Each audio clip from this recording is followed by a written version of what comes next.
Good morning. It must be Wednesday morning here in the Midwest. Clutter. Have you thought about clutter? Clutter isn't just the stuff on the floor, it's anything that gets between you and the life you want to be living. And that is the topic of today's discussion on Conversations.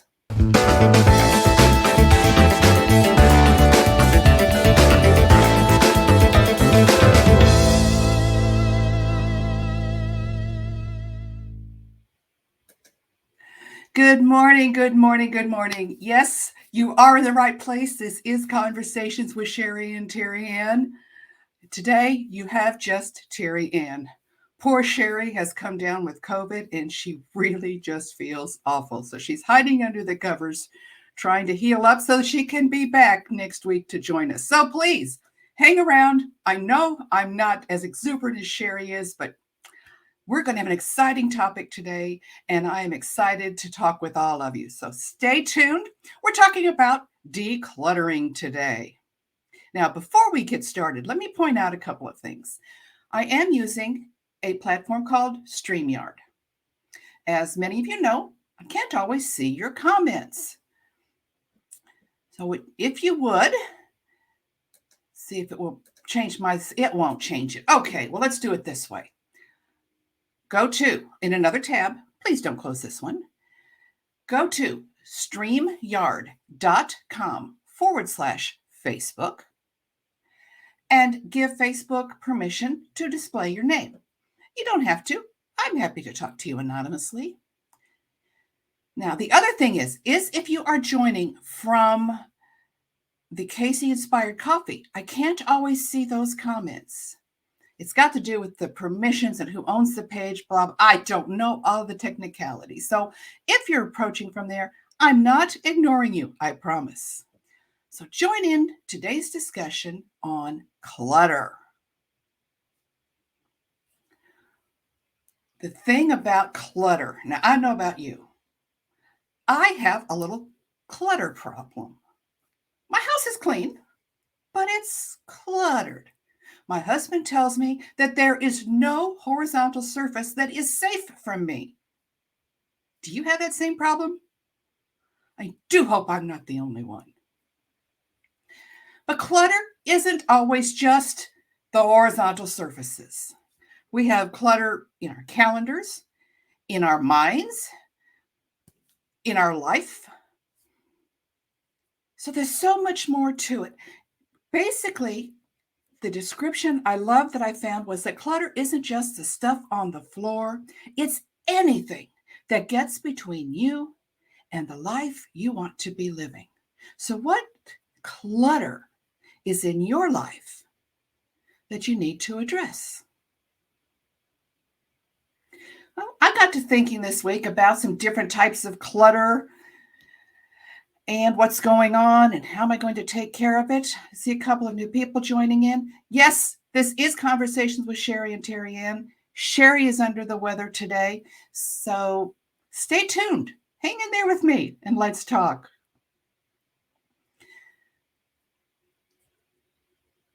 The thing about clutter is that it invades and affects your surroundings, your attitude, your forward movement. I mean, think about it. I don't know about you. I can only go from me and hope that somebody can relate. When my work area is cluttered, I get depressed. I procrastinate. Nothing gets done. And I really know that I've reached that point when maybe some new mail will come in or there will be something that we're trying to put away. And the question will be, well, where should we put this? And my response is, oh, just put it in the junk room. When I start calling my office and work area the junk room, I know I've let it go too far. What do you do? What do I do? I hate to admit, I will let it continue for a while until I get to that right point that I say, enough is enough. Why do we get to that point? Enough is enough. But we do. We get to that point, and that's when I say, okay, that's it. And I go in and I just start getting rid of stuff. I need to develop the habit of not letting it get to that point.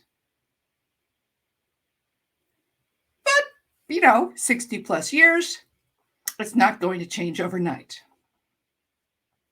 But it's not just the work area. How about your calendar? Do you have a cluttered calendar? They tell us that in order to be able to stay on top of things and be conscious of everything we're doing, that we should record everything in the calendar.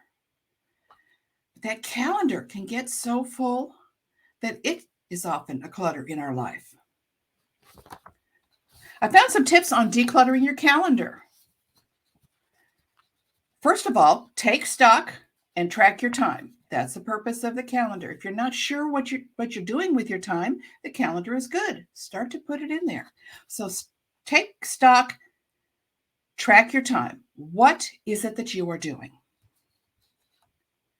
Do you have recurring meetings and tasks that perhaps you don't really need on there anymore? Purge them, get them off of there. Sort things by importance and urgency.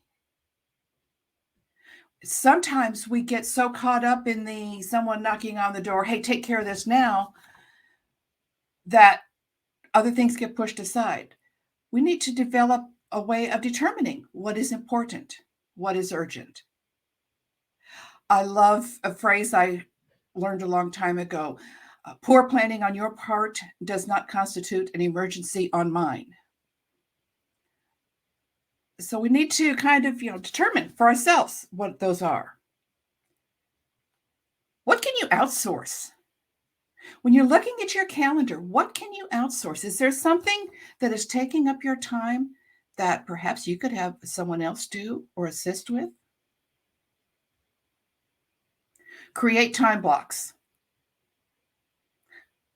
Put into your calendar, especially if other people can access your calendar to place themselves on it, put in time blocks for yourself that during this time you will work on such and such. You don't have to make it public what you're working on. You could be reading a book, but make time blocks. That's part of the downtime. If what it takes is putting it on your calendar, put some downtime in there.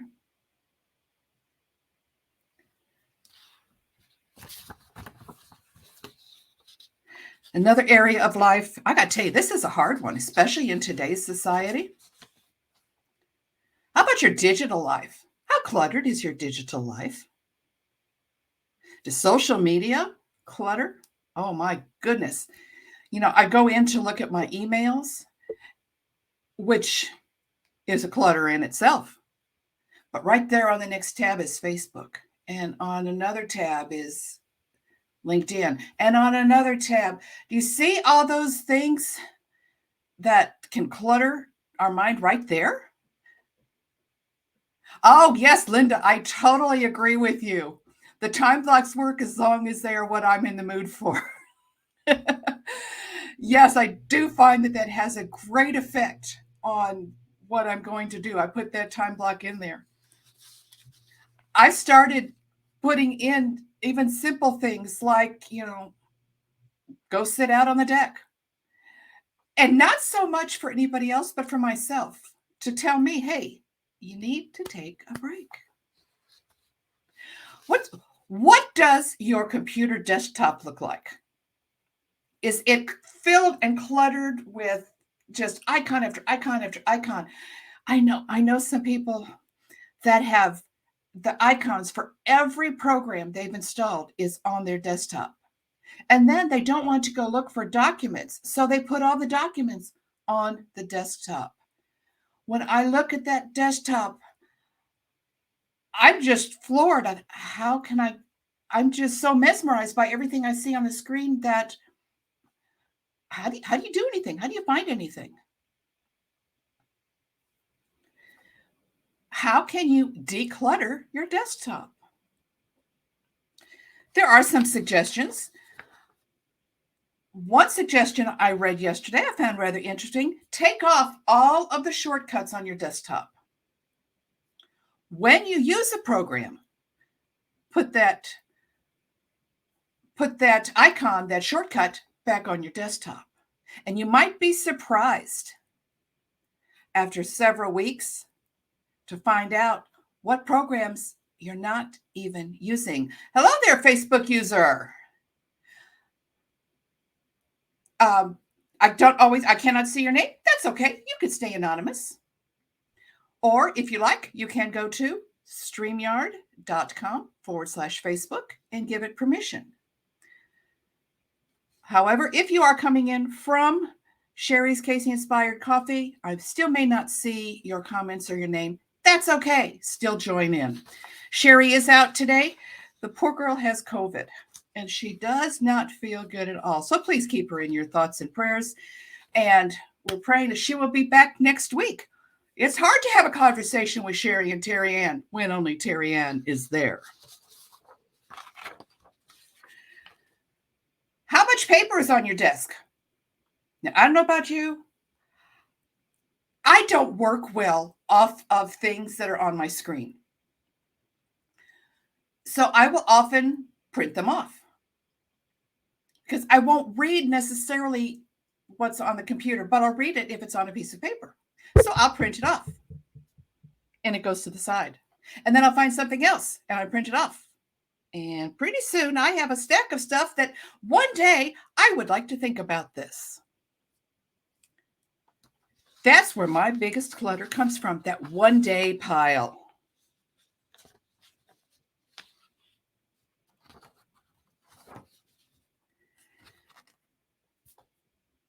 One way to declutter my stacks of paper, we got me a new set of file cabinets. So now that at least I can put them in ideas of my thoughts and orders. For example, boy, that would be a great book. I've got so many pieces for that. Could I put all that together in either a little booklet or a blog post or find some way to share that? So I've got one folder specifically for that. I've created another folder specifically for, oh, those are neat quotes. What can I do with those quotes? So I'm putting them over there. What's Linda say? Linda feels very organized. Oh, I so envy you with stuff, but less so with my computer files. I'm a list person. Hey, I am too. I use my computer Excel program for all the thoughts in my brain. Now, I have a question for you on that. I've tried that, but I find that if I put something digitally, I save it digitally, and then I don't necessarily see that digital file again.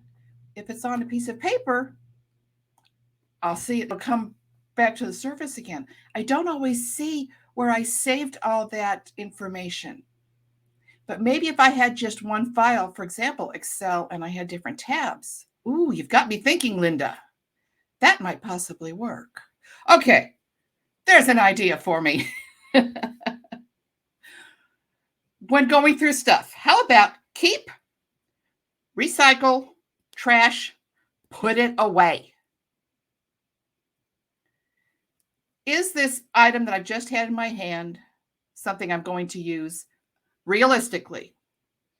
Now, I got to tell you, when we moved into this house, I had lived into that house, the previous house, for 10 years. As we were packing up to move to this house, I found boxes that we never opened in the entire 10 years I lived in that other house. That stuff must not have been something that I really needed or was going to use. That becomes the same with a lot of the other things that I have. Now, sometimes when I'm trying to declutter, I get my daughter on the phone because she will say to me, okay, Mom, she'll keep me going. Pick something up. Do not set it down someplace else, Mother. Do you really use this? Let's think first, Mom. When was the last time that you did use it? I hate it when my daughter gets so smart on me.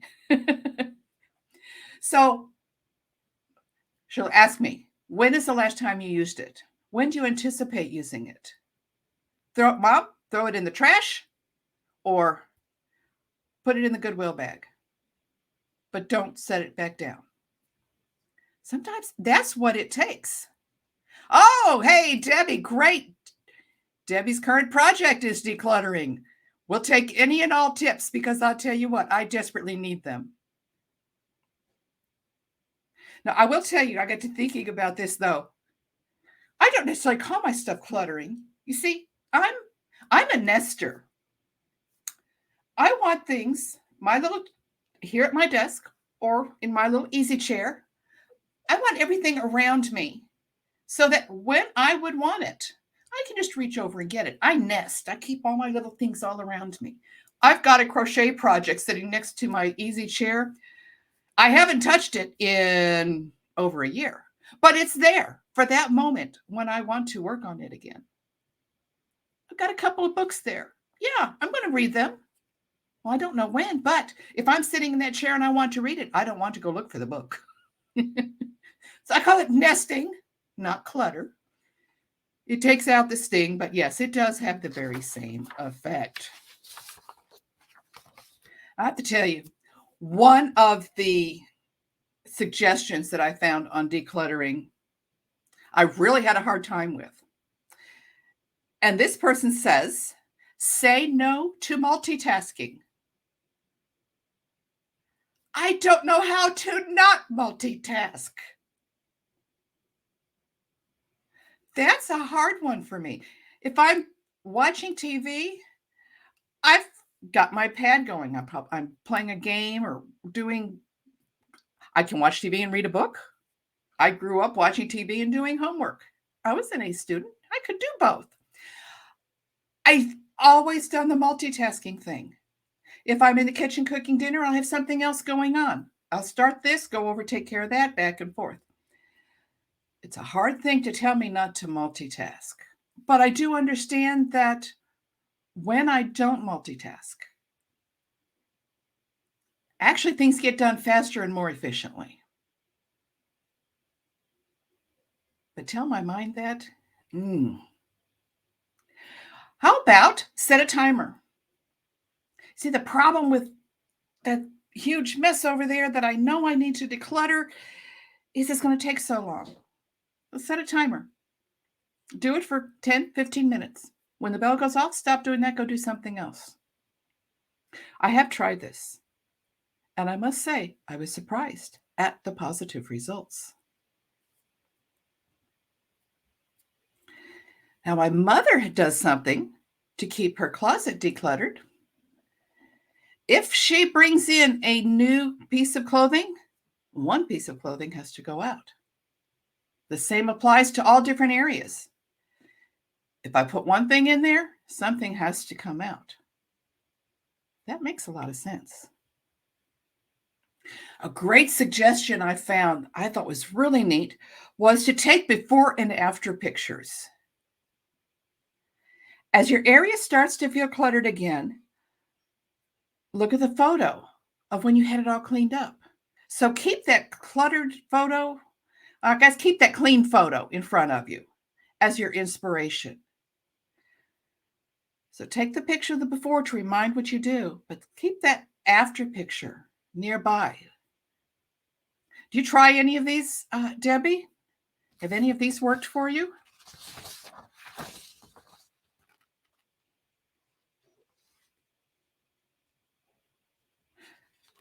Now, here's another method. It's called the isolation method. Everybody gives them whatever names they want. If you're not sure what should stay and what should go, take everything off your desk or the counter, for example.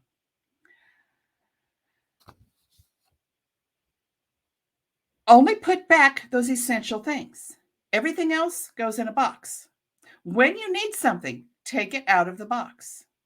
If, after a week or so, you haven't touched what's left in that box, is it something that you really need? That could sometimes help with that decision of, do I keep it? Do I not?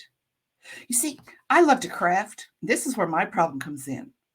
I can find ways to repurpose almost anything. So I don't want to get rid of anything.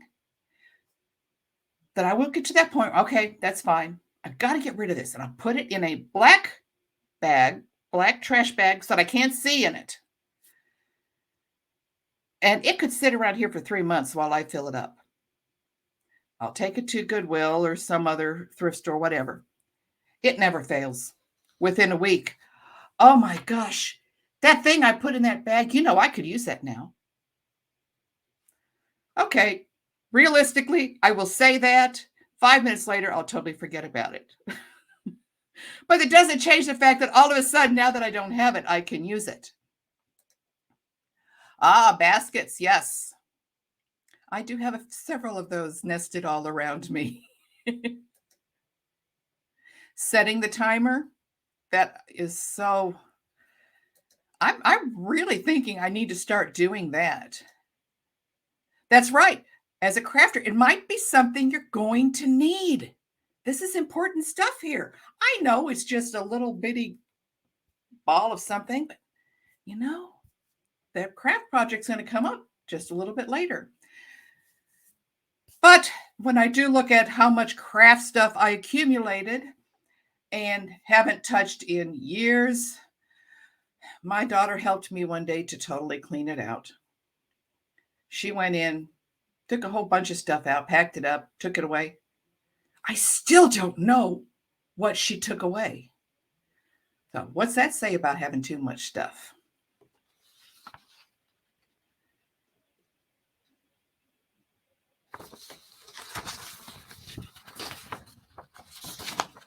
I've really been trying to concentrate on less clutter. Part of it is, have you seen those cartoons where dad is talking to the child? He opens up the garage door, which is just full to the brim with stuff. And dad says to the child, one day, this will all be yours. Well, my kids have already told me, Mom, it's okay that you love your teddy bears. It's okay that you love this, this, and this. They are making you happy, and that is good for you. But it doesn't make me happy. So when you're gone, there will be a dumpster in front of your house or a call for a Goodwill pickup because it's not coming to mind. So now that it's been made clear, I'm not passing this stuff down. What am I saving it for? If I am not getting joy out of it, it's time to go. And that's what I've been doing with a lot of my clutter lately. Is it bringing me joy? Well, if it's been in the box all this time, I'm not getting a lot of joy out of it. Ah, Debbie, we may have the same daughter.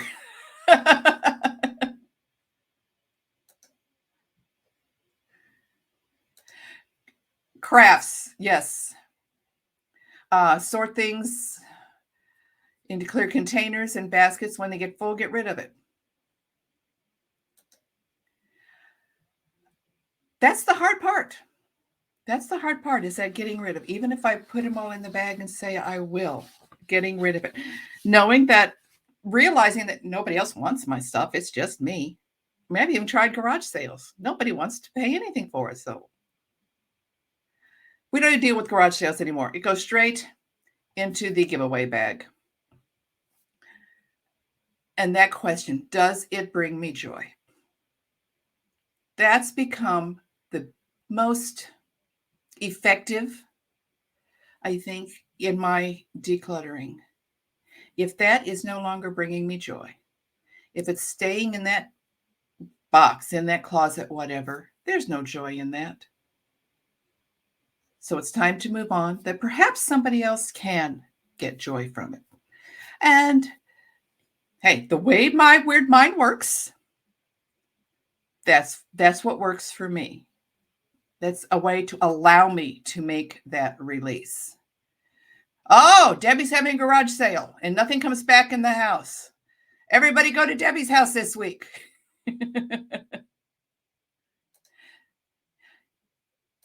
Joy is where I have found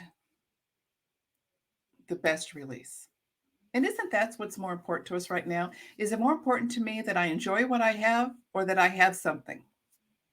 Oh, lots of craft stuff. Oh, Debbie, don't do that to me. I don't need more craft stuff. You're not helping any.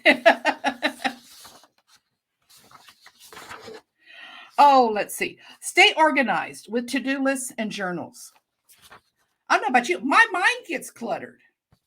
I get so many ideas going and so many thoughts, and especially in crafting, the creative ideas that come about. To-do lists and journals. The thing in the journal is the brain dump. Just sit down and just start writing. Anything that's in your brain, write. It doesn't matter if you can't write well. It doesn't matter if it's grammatically wrong. It doesn't matter if you're misspelling. Nobody's reading this. You're not writing a best-selling novel. Just get it out of your head. Sometimes that works the best for me. So what do you do with it afterward? I don't want anybody else to see it. Nobody else has to see it. I have a shredder. I finish the brain dump. I put it through the shredder. It's also symbolic then to me. Okay, that's all gone now. Nothing to do. No longer need to deal with it.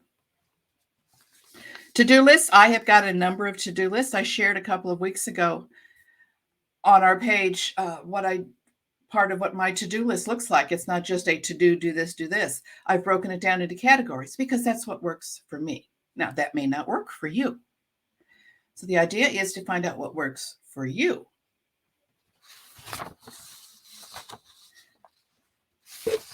And that is a lot of decluttering. So the clutter affects not just the area around us, but it does affect our life, and it does stop us from doing other things. Speaking of doing other things, you all know that Sherry is sick with COVID right now. Sherry, please come back next week. We all miss you so much. Sherry was supposed to be at the Penn Valley Education Center tomorrow with her book and meeting people. She won't be able to be there. However, she does have her good friend Linda will be there. She will have a supply of her books. And I went to this last year. Let me tell you, there are a lot of very interesting people to meet at this event. It is free. It is at the Penn Valley Education Center. It's called the Midwest Supplier Diversity. So go ahead and check it out tomorrow. What is it? Downtown in Kansas? It's in Kansas City. I don't know. I get lost once I get beyond the Blue Springs border. So go check that out. Stop by the Sherry List table. Say hi to her friend Linda. And meet some of the other people who are there. I've been doing an online book study. We are just finishing up our first book, Precious in His Sight. On August 8th, we're going to begin our new book, It's Good to Be Queen. Liz Curtis Higgs takes a very small piece of scripture where the Queen of Sheba goes to visit Solomon. And she goes through here and is talking about seeking wisdom.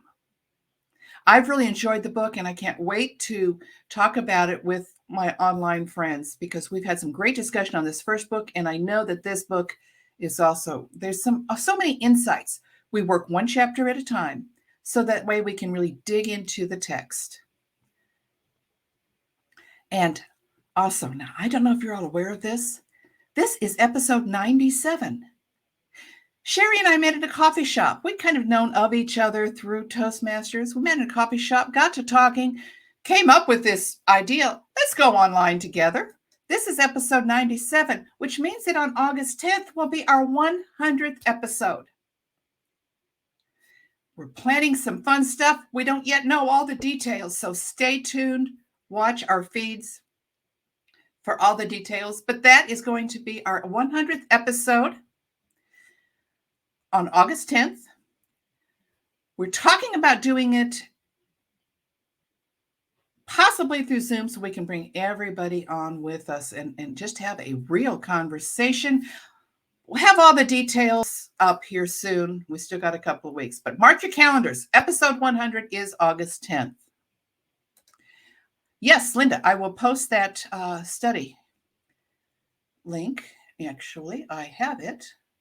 Well, I had it right here. There it is. Copy.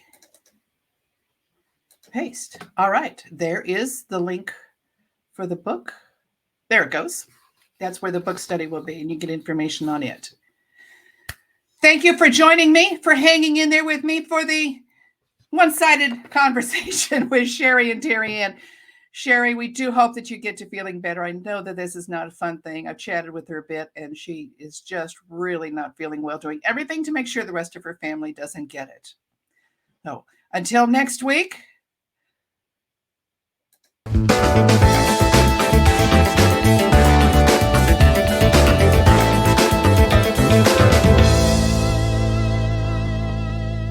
See you next week.